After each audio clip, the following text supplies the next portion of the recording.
नमस्कार सभी दर्शकों का बहुत बहुत स्वागत।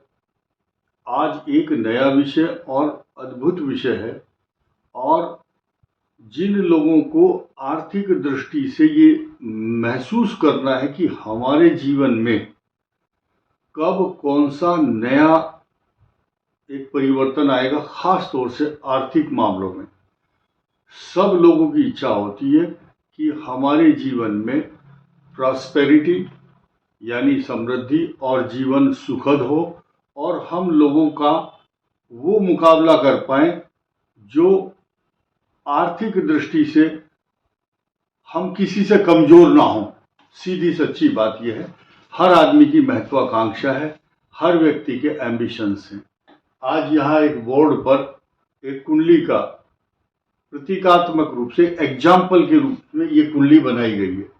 इस पर विश्लेषण होगा और हर दर्शक की कुंडली से इनके अंदर जो ग्रह हैं उनका तालमेल, या जरूरी नहीं कि सबकी कुंडली में यही ग्रह होंगे, लेकिन नवम भाव और द्वादश पर विशेष चर्चा होगी।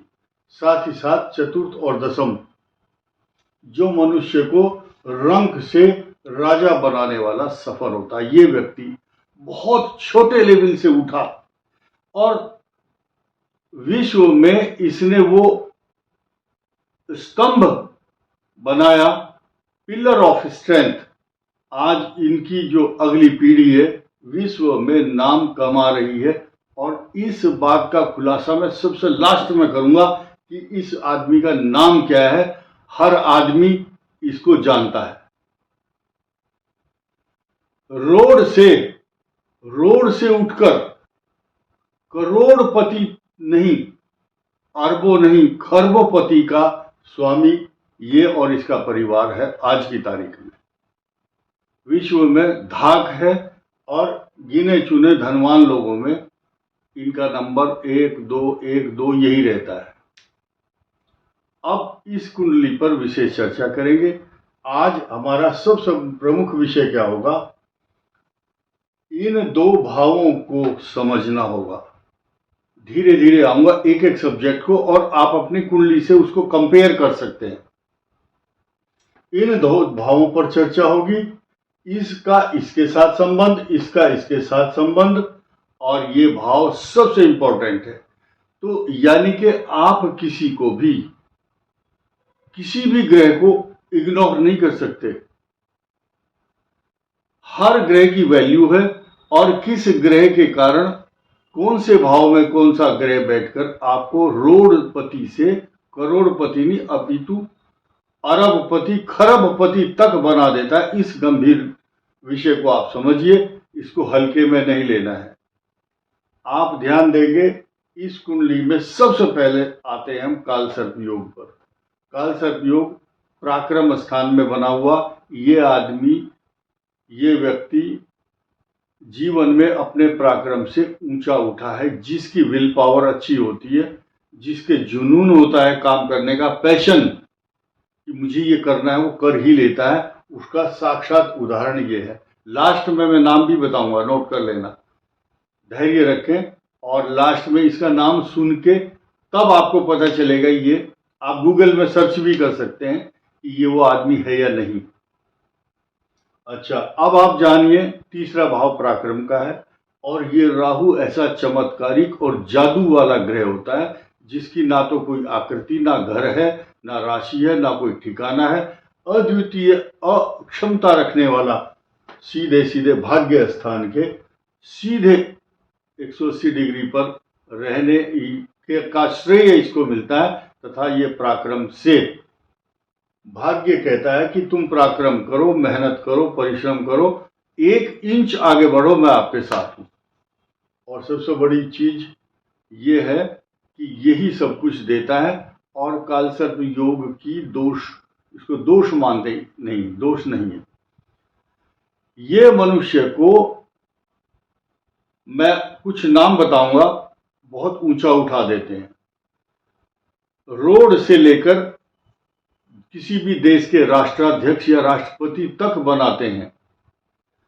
जवाहरलाल नेहरू, लता मंगेशकर, सरोजनी नायडू, एडोल्फ हिटलर और बड़े बड़े आदमी जो भी हुए हैं अभी तक, ये बड़े बड़े क्रिकेटर, मैं उनके नाम लेकर के वीडियो को लंबा नहीं करूंगा, जिनका नाम विश्व में प्रसिद्ध हुआ है, उनकी कुंडली में जो राहु और केतु के कारण कालसर्प योग था, तो वो जो है ऐसे भाव में रहता है ग्रह जो उसको अपने राहु केतु उसको बहुत ऊंची तरफ ले जाते हैं, ऊंची उड़ान उड़ता है वो व्यक्ति, और कभी विश्वास नहीं होता कि वो इस मुकाम पर पहुंच जाएगा। इवन वो खुद भी विश्वास नहीं करता मैं एक रात में कहां से कहां आ गया हूं। अब एक व्यक्ति कुली होता है, कुली, उस कुली के सफर को देखिए आप। कुछ फिल्मों में आप देखते होंगे, कई फिल्में हैं ऐसे उदाहरण देती हैं वो फिल्में कि वो आदमी सड़क से फुटपाथ से उठा था, फिर बाद में वो अपने पराक्रम या पौरुष, अपनी चालाकी, अपनी विशेषता के कारण बड़ा आदमी बन जाता है।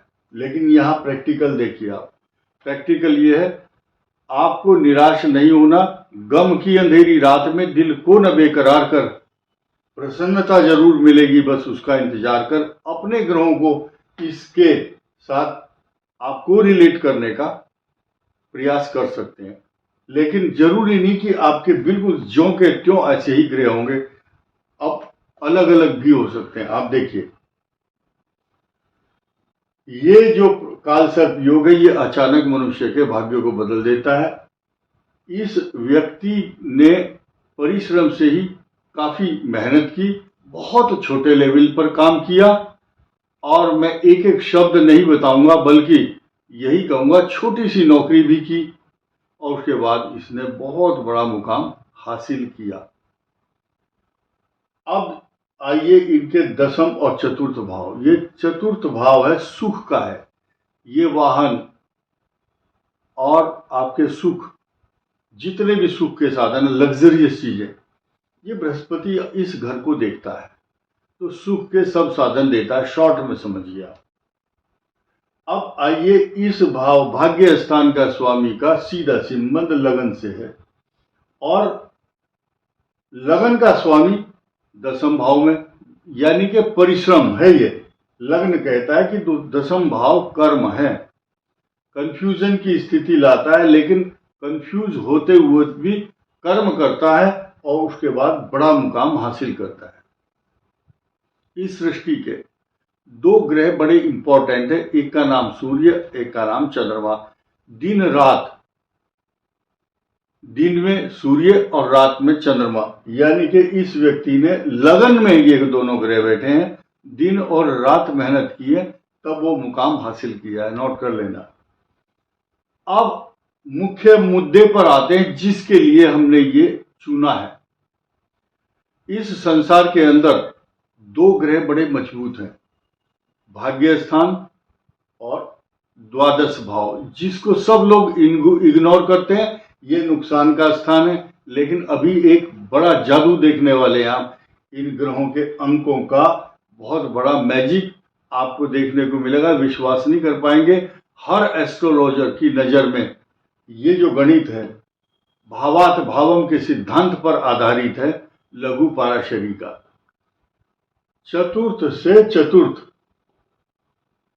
ये नवम भाव है। नवम भाव का जो भाग्य स्थान है, भाग्य से सुख कैसे मिलेगा, ये सुख देने वाला है। और यहां से सुख कब मिलेगा, जब इस भाव से यहां दसम होगा, ये दसम, यहां से ये 10th हाउस, यहां से ये चतुर्थ। इन दोनों समीकरण को समझिए। इस भाव का स्वामी यहां तो लगन में है, लेकिन यहां का इसके साथ रिश्ता है बहुत गंभीर। द्वादश भाव का स्वामी भाग्य स्थान में है। अभी मैं सिद्ध करूंगा मैथमेटिक्स के सवाल के माफिक, आप समझेंगे, 2 मिनट रुक जाओ। यानी कि भाग्येश तो मजबूत हो गया, लेकिन यहां से आपका जो भाग्य स्थान का जो सुख है वो ये है। यहां लक्ष्मी नारायण योग बना करके सूर्य और बुध बैठे हैं, और 12वें भाव का जो कारक होता है वो शुक्र होता है। शुक्र सभी सुखों का दाता प्रदाता देने वाला कहा गया है। शुक्र को अच्छे परफ्यूम, अच्छा खान पान, अच्छे वस्त्र और अच्छा रहन सहन, way of living, way of thinking, way of thinking, everything will be up to the mark due to Venus planet. ये आपको अनुशासन सिखाता है, बातचीत करना, भोजन करने का तरीका, कपड़े पहनने का सलीका, ये देता है सब कुछ। अब एक और नई चीज देखिए, इसके साथ में मिल गया 10वें भाव का स्वामी, केंद्र का स्वामी। ये दोनों सब कुछ दे रहे हैं, ये लक्ष्मी नारायण योग बना रहे हैं। और इस भाव का स्वामी यहां से 10म यहां आ चुके हैं। और यहां आने के बाद उसके एक्शन तो देखिए, मंगल स्वयं इस भाव को देखता है। यानी कि जिस आदमी के जीवन में अगर अचानक परिवर्तन आया है तो इन दो भावों को समझना होगा। अब मैं नई बात बताता हूं, जल्दबाजी मत कीजिए, धैर्य से समझिए। किसी की कुंडली में अगर यहां पर हम 3 लिखते हैं, 3, तो यहां 6 आता है।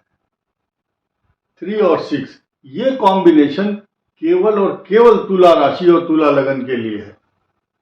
लिब्रा वालों का यहां 3 आता है, यहां आता है 6। अब इन दोनों का स्वामी एक ही है, बुध। अब जब 3 यहाँ होगा, 3, 4, 5, 6, इन दोनों का स्वामी बुध। और मिथुन का जो सुख स्थान है, भूमि, भवन, वाहन, पैसा, सवारी, जायदाद, प्रॉपर्टी और भाग्य ही विदेश ले जाता है। अगर यहाँ 6 है और यहाँ 3 है तो विदेश ले जाएगा अपनी दशा में, प्रत्यंतर में, सब पीरियड तथा गोचर का कॉम्बिनेशन करने के बाद। अब दूसरा जादू देखिए, ये जादू आपको ज्योतिष में ही मिलेगा। यहां 9 नंबर है, ये 9 नंबर है, तो यहां 12 होगा। 9 का जो सुख का स्थान है वो ये होगा। जैसे कि 9 का सुख स्थान यहाँ है, ऐसे ही 9 का सुख स्थान यहाँ 12 होगा। और इन दोनों का लॉर्ड एक ही होगा। और आप देखेंगे ये मेष लगन होगा तो यहां 9 होगा, और यहां 9 होगा तो यहां 8 होगा। तो इन दोनों का स्वामी बृहस्पति तय करता है आपकी भाग्य को, आपकी किस्मत को। तो इन दोनों के स्वामी को देखिए कहाँ स्थित है, उस हिसाब से आप चलिए, वो आपको बताएगा मार्ग। रोड से करोड़ कैसे बनते हैं और कैसे भाग्य एकदम एक रात में बदलता है। अभी बात समाप्त नहीं हुई है, अब बात शुरू होगी नई चीज। ये एक शख्सियत, भारत की बहुत प्रसिद्ध शख्सियत है। 28/12/2032 1932 में जन्म है। 1932 6:37 पर सुबह सुबह का जन्म है। सूर्य चंद्र यहाँ है, पूर्वाषाढ़ा नक्षत्र है। अब इस व्यक्ति का शुरुआत देखिए, बहुत छोटे से परिवार में सामान्य रूप से लालन पालन हुआ, बड़े संघर्ष के साथ स्ट्रगल शिक्षा हुई, और लगभग 9 साल तक शुक्र की महादशा रही, वीनस। और शुक्र जो है 12 भाव में है। अब रोग स्थान का स्वामी भी है, ये भी है, 12वें स्थान चला गया। ये स्ट्रगल वाला पीरियड है, जब जिस महादशा में जन्म हुआ 12 चला गया, लेकिन पैदा होते ही धन कमाना शुरू नहीं किया। अब ये भाग्य को ऊंचा उठाने के लिए अब यहां से 11 वर्ष की उम्र के बाद, 11 साल की उम्र, 2 और 9, 11 नहीं 9 साल, 9 और 5 14, 14 साल की उम्र तक सूर्य की महादशा रही। कौन सी तारीख तक? 27 अप्रैल 2047 तक, जब देश आजाद हुआ उस वर्ष। उसके बाद जो अष्टम भाव है, इस अष्टम भाव का स्वामी लगन में है। असली स्ट्रगल तो ये हुआ, असली स्ट्रगल ये हुआ कितने साल की उम्र तक? 15 साल की उम्र तक। लेकिन 15 से 25 साल की उम्र तक रहा इनका चंद्रमा की महादशा। 25 साल की एज। इसने तपो न तप्तम वयमेव तपता, तपा दिया इनको।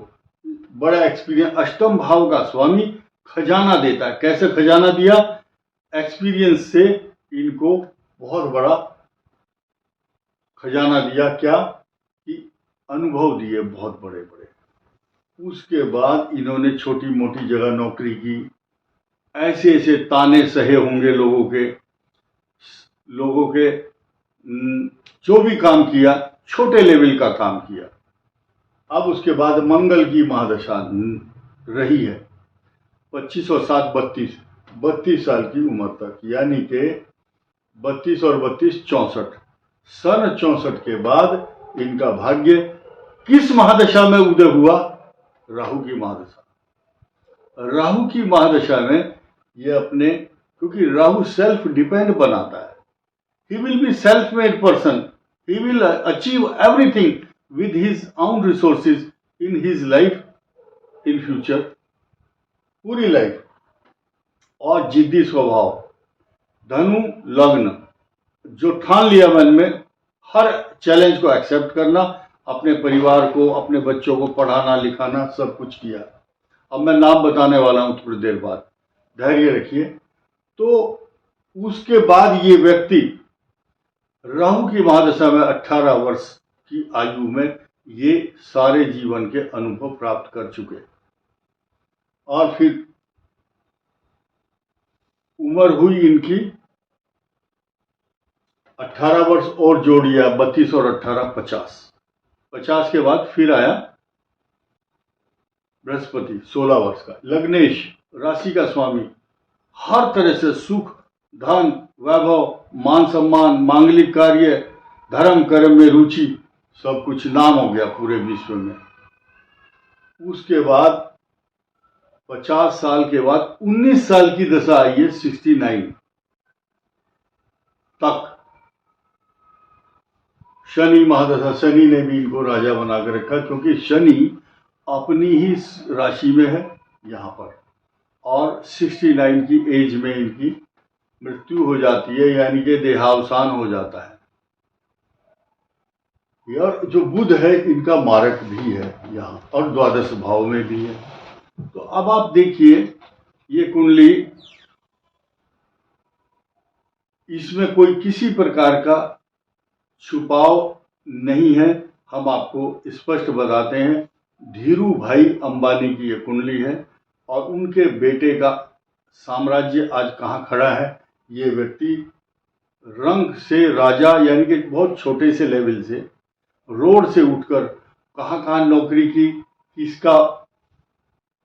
किस किस की नौकरी की होगी या सेवा की होगी, किसके हुक्म माने होंगे, उसके बाद ये राजा बन गए। और राजा बनने के बाद अपनी अगली संतान को भी राजाओं जैसा सुख दिया, जिसके यहाँ हेलीकॉप्टर उतरने तक का इंतजाम हो, और सारे सुख इनके पास होते हैं। तो मैंने जो ये कॉम्बिनेशन बताया है, आपकी कुंडली में जो भी होगा वो उसको कोरिलेट कर सकते हैं। और जिनकी कुंडली में अगर कोई दोष है और वो एक्सपोज नहीं हो रहा, कोई ग्रह अस्त है, मार्गी है, तो ऐसी पोजीशन में उस व्यक्ति को अपने भाग्य को सीधा करने के लिए मंगलवार के दिन मां सीता का वरदान है हनुमान जी को कि जो भी सिंदूर चढ़ाएगा मंगलवार को चमेली के तेल के साथ, एक हर भाषा में, हर प्रदेश में उस सिंदूर को लगाने के नाम को कहते हैं चोला चढ़ाना। आप अपने हाथ से मत लगाओ, मंदिर में अर्पण कीजिए। आपके नाम से जो चोला चढ़ाया जाएगा, हनुमान जी प्रसन्न होंगे, और उस तिलक को आप अपने माथे पर लगाएं। तो लिखा है, मंत्र महामणि विषय ब्याल के, मेटत कठिन कुअंक भाल के। आपके माथे पर कोई कलंक ना लगे, आपका भाग्य बिगड़ा हुआ है, उसको सीधा करने के लिए हनुमान जी का चोला चढ़ाना ये, और सुंदरकांड का पाठ, और वहीं बैठ करके आप हनुमान चालीसा का एक बार पाठ कीजिए, सात्विक भोजन कीजिए, आपको भी ये खुशियां मिलेंगी। इस वीडियो में इतना ही। धन्यवाद, नमस्कार।